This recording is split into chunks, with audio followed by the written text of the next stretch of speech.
संतों की संगति प्राप्त होती है वो भी संत हो जाता है, क्योंकि संतों का चिंतन करेगा, उनका दर्शन करेगा, उनके गुण उसमें आ जाएंगे तो वो भी संत हो जाएगा।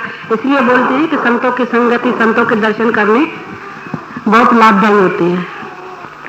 वो खुद को जैसे पारस से भी संत ऊंचे, पारस तो लोहे को सोना बनाती है, पर संत तो अपने जैसा ही बना देते हैं। संतों का संग वृथा नहीं जाता, संतों का संग वृथा नहीं जाता। ये तो सबको समझ में आ रही है बात। एक क्षण के संत के सत्संग का भी बहुत बहुत पुण्य मिलता है।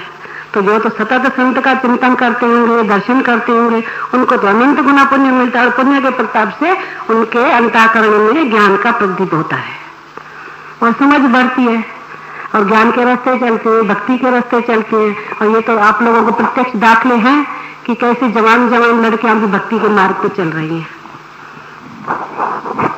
जैसे अग्नि से मिला पदार्थ अग्नि रूप हो जाता है, वैसे ही संतों के संग से असंत भी संत हो जाता है। संतों के संग से चोर, डाकू, लुटेरे वो भी संत हो जाते हैं। संत नहीं तो अच्छे मार्ग पर तो चलते ही चलते हैं। इसलिए संतों का मेन पॉइंट ये है कि संतों का संग वृथा नहीं जाता। जैसे बरसात पड़ती है तो रोड भी स्वच्छ हो जाते हैं कि संतों के दर्शन मात्र से उनके अंतःकरण पवित्र हो जाते हैं, और अंतःकरण पवित्र में भक्ति आ जाती है, और भक्ति आती है तो फिर घर में भी विरोध सहन करने पड़ते हैं किसी को, तो वो अच्छे ही है, भले करे विरोध, चले इस मार्ग पे। और बड़ों को भी फिर विचार के उनको साथ देना चाहिए कि भाई हमारे लड़कियां अच्छे मार्ग पे चलती है तो हम भी उनका साथ दें। ऐसे नहीं उनको रोको टोको, फिर बेचारी बच्चियों को, कोई बच्चियां इधर नहीं आती है और माँ बाप के रोकने से रुकती है तो फिर उनका पाप उनके सिर पर चढ़ेगा। इसलिए अच्छे ढंग से बच्चों के इस मार्ग पे चलाओ, नहीं तो जाएंगे होटलों में जाएंगे, पिक्चरों में जाएंगे, फिर अच्छा लगेगा उनको, माँ बाप को। इससे तो इस मार्ग में चले तो अच्छा ही है। इस संगति से साधु भी मूर्ख हो जाता है। जैसे ना मूर्खों की संगति से साधु भी मूर्ख हो जाता है। इसलिए बोलते हैं कि अच्छा संग नहीं मिले तो नहीं करो, पर कुसंग तो नहीं करो। इससे तो सो जाओ आलसी होके, बाकी कुसंग नहीं करो। कुसंग से तो बहुत जन्म बिगड़ जाते हैं, और अच्छे संग से एक जन्म में मनुष्य तर जाता है। इसलिए अच्छा संग करो, अच्छे विचार करो तो श्रेष्ठ बन जाओगे। बुरा संग करोगे, बुरे विचार करोगे तो महान से भी पतन के नीचे खाई में गिर जाओगे। जितना बन सके उतना अच्छा संग करो और अच्छे विचार करें। जैसे उज्जवल वस्त्र मल के संग से मलिन गंदा हो जाता है, वैसे ही मूढ़ का संग करने से साधु भी मूढ़ हो जाता है, क्योंकि पाप के वश उपद्रव भी होते हैं। इसी से पाप के वश साधु को भी दुर्जनों की संगति से दुर्जनता घेर लेती है। इससे हे राम, दुर्जन की संगति सर्वथा त्यागनी चाहिए। और क्या बोलते हैं, दुर्जनों की करुणा भली भलो साईं को। सूरज जब गर्मी करे तब बरसन की आस। दुर्जन की करुणा भी बुरी होती है, और सज्जनों का त्रास भी अच्छा होता है। मार पड़े फिर भी वो अच्छी होती है, क्योंकि कभी न कभी वो पार कर देती है। माता जी पर पहले के समझ में वाली माँ क्या थी आई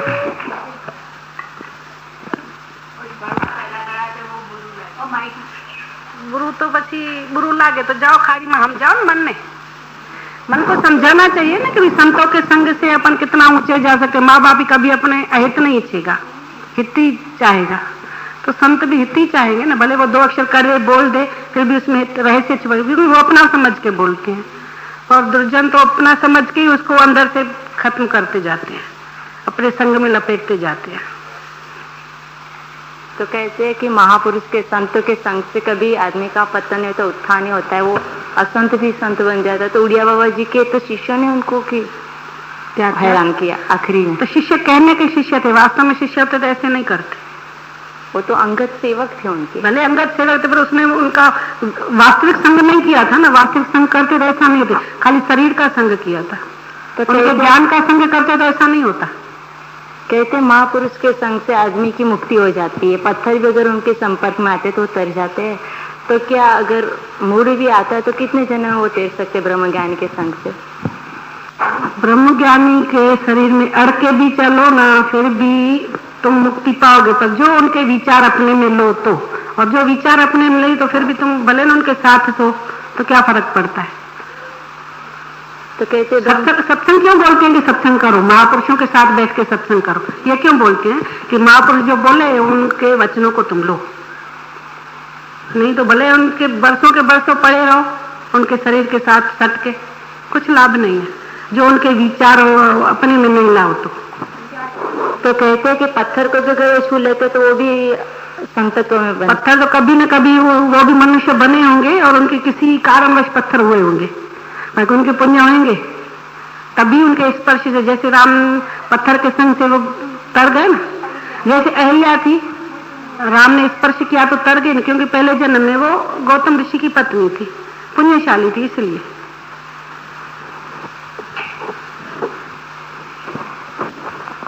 समझ रहे हैं सब लोग?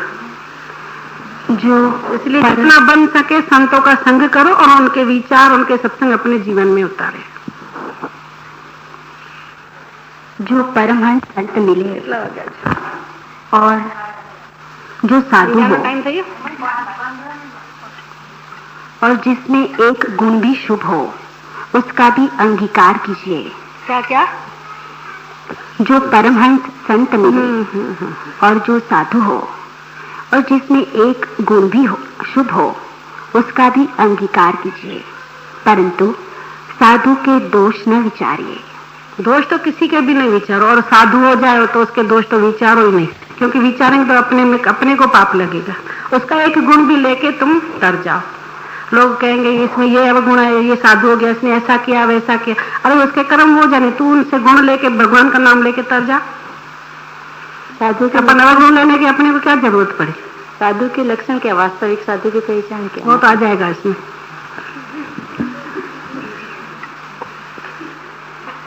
जैसे मेरे से ज्यादा बुलवाना चाहती है ऐसा ना? माताजी, बापूजी का सत्संग तो मिल जाता है पर आपका सत्संग बहुत दुर्लभ है। क्यों? कि मैं सत्संग करती नहीं। किसी ने सुना होगा मेरा सत्संग? बोलो, किसी ने नहीं सुना है। अगर दुर्लभ चीज सुलभ होती तो उसे क्यों न पाले? सत्संग स्वामी जी ने इतना दिया है ना, खाली उनको पचाने की देर है बस, और मेरे को बोलने की कोई ज्यादा जरूरत ही नहीं है, और मेरे को सत्संग करने की भी जरूरत नहीं है। ठीक है ना? मैं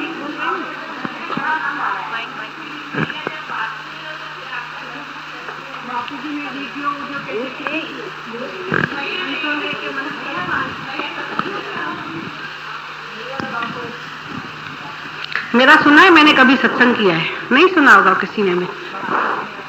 नहीं, मैं ऐसा विचारती हूँ बापू ने इतने सत्संग किए, इतने, जो अभी उनको खाली उतारने, जीवन में उतारो तो बेड़ा पार हो जाए। एक पॉइंट भी जीवन में उतारेंगे तो अपना जीवन परमात्मा की तरफ हो जाएगा। तो फिर मेरे बोलने की क्या जरूरत पड़ी ज्यादा?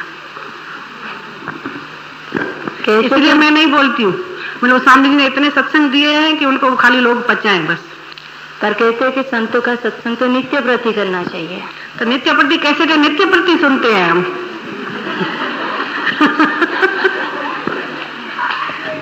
नहीं सुनते कैसे? रात दिन सुनते हैं कैसे? उन पर तो ध्यान देकर सुने। फिर भी प्रत्यक्ष तो प्रत्यक्ष होता है माता जी। ऐसे तो लोग घर पे भी सुन लेते हैं स्वामी जी का सत्संग। नहीं, सत्संग तो कहाँ भी बैठ के अपन जीवन में ला सकते हैं। पहले तो शास्त्रों पे लोग पढ़ पढ़ के नहीं आगे बढ़ते थे, अभी तो प्रत्यक्ष वाणी है, गुरुजी इधर हैं, तो फिर भी अपन नहीं उतारे तो फिर अपने कोई धिक्कार है।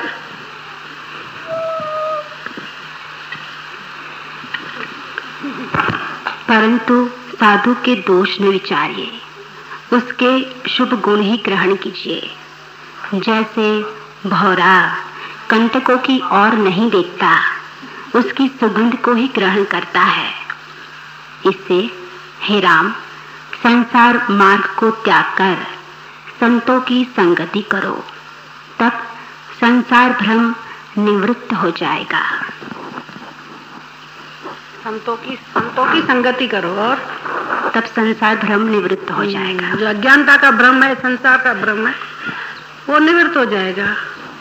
और जितना जितना संतों का संग करेंगे, उनके विचार अपने में लाएंगे, आचरण करेंगे, उतना उतना अपने में निखार आता जाएगा परमात्मा का।